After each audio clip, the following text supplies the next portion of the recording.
taliska ciidanka booliska Soomaaliya ayaa ka hadlay xariga wasiirka amniga dowlad goboleedka Jubbaland Cabdirashiid Xasan Cabdinuur Cabdirashiid Janan oo maalin ka hor lagu xiray magaalada Muqdisho.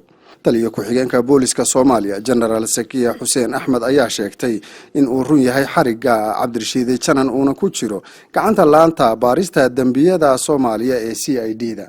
Sakiya waxa ay tilmaantay in wasiirka loo haysto dambiyo culus oo lid ku ah xuquuqda aadanaha isla markaana ay socdaan baaritaano ku aadan eedeymaha loo haysto. taliya ku-xigeenku waxa intaasi ku dartay in lagu camal fali doono natiijooyinka ka soo baxa baaritaanadaasi. wasiirka amniga ee Jubbaland ayaa shalay waxa lagu xiray gagada diyaaradaha Aadan Cabdulle ee magaalada Muqdisho isagoo oo sida la sheegay socdaal shaqo ugu socday magaalada Addis Ababa ee xarunta dalka Itoobiya.